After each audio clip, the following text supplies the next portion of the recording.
want to say something that you're all probably thinking because I was thinking about it, but at some point in time, somebody's going to stand up to Wes Watson, someone like a big Lenny. Not a cookie cutter, not a thug, but just like a fearless individual that sticks up for the bullied and asks Mr. Wes Watson what time it is. I'm not kidding, because I'll tell you something, Big Lenny never took a backward step. Big Lenny never bowed down. He never walked back to conversation. Listen, I'm not here to say, oh, it would be great to see Wes Watson get beat up. It's not what I'm saying. It's not what I'm about. But it would be great, it would be poetic justice to have somebody walk up to him and say, hey man, what are you doing here?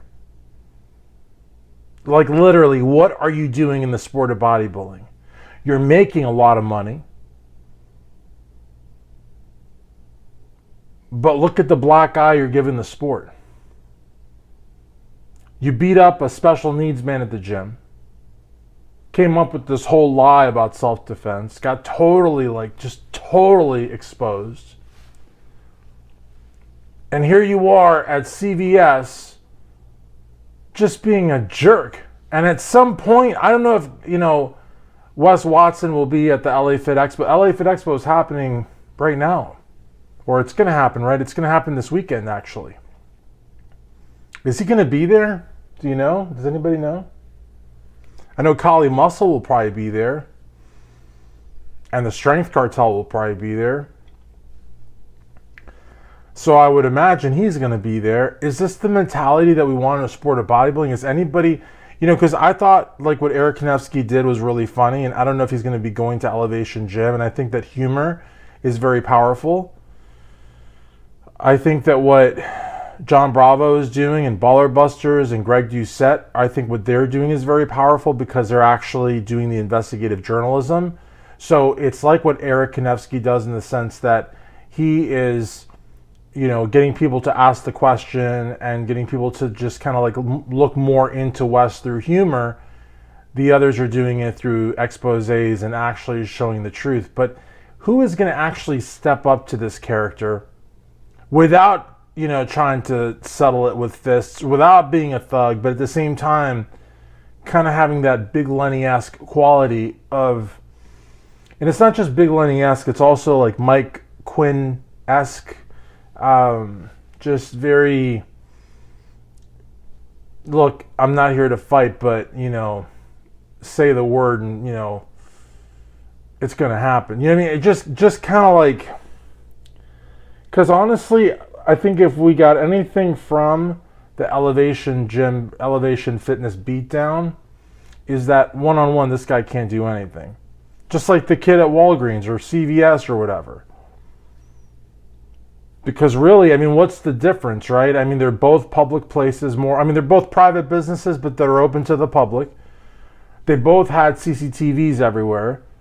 What's the difference? Well, the difference is that at CVS, he didn't have his posse with him. He was by himself. Because he can't say, he wouldn't have done anything inside. It's a business. It's got cameras. Well, what's the difference between that and Elevation Fitness? None. So, it's concerning because, much like the Liver King and other scammers out there, this guy may be just a bunch of there's one guy that apparently did time with him who validates him, but you just don't know, because now social media, everything is fake. There are no more, like, even the reality shows, those shows like the where they like repossess some person's car, or like even the bounty hunters I've heard are like, not Dog the Bounty Hunter, but some of their bounty I just keep hearing stuff like it's just not real. Even those like prank calls you hear in the morning, heard those aren't real. So at the end of the day, I mean, I'm just saying it would be very not so insane to, come to the realization this guy's not tough. But the point, that's not what it's really about. What it's about is somebody like in the vein of a Big Lenny, just like approaching the guy. Because Kanevsky didn't approach him. Kanevsky spoofs him. Bravo and Baller Busters and the others are journalists. They are not, unless, that's not part of journalism. That's just part of being crazy. But I mean, I'm just saying, if there's an individual that wants to approach this guy, they would require sort of that Big Lenny fearlessness, that Big Lenny kindness, because, like I said, they would not be going there to fight, but also that Big Lenny no F's given vibe. Because honestly, Big Lenny, I didn't know him like, obviously like Andrew and Brad and people like that, or a lot of other people. We were not tight, but he would call me Christian Doof, which I thought was hilarious, or Christian Goof.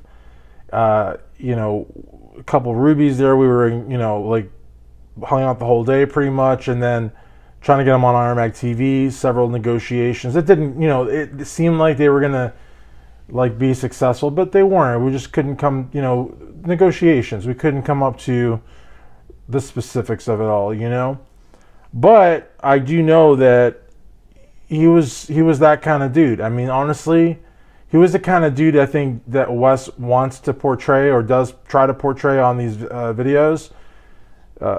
Big Lenny was that guy. I mean, nice as could be, generous as could be, literally give you the shirt off his back. But if you were going to, like, take it to him, he would meet you right there. No backward step, no bowing down, no diffusing. You want to rumble, Big Lenny would, rock your world. The point is, though, is that it probably wouldn't come to that. I mean, it would be so simple. Arnold would be fantastic. Who the hell's going to hit Arnold? But Arnold could be like, hey, man, and I can't do an Arnold impersonation. Hello, man. I can't do it. But basically be like, man, what is up with you, bro? What is going on? You're making money. You're driving Lambos. What is your problem? Like, chill the F out. You know what I mean? Something like that, Like a Hulk Hogan kind of thing. Hey, listen, brother, you got to calm that down, man. Seriously, man, you got to calm it down. You're scaring Miss Elizabeth, man. But anyways, yeah, so that's just a thought.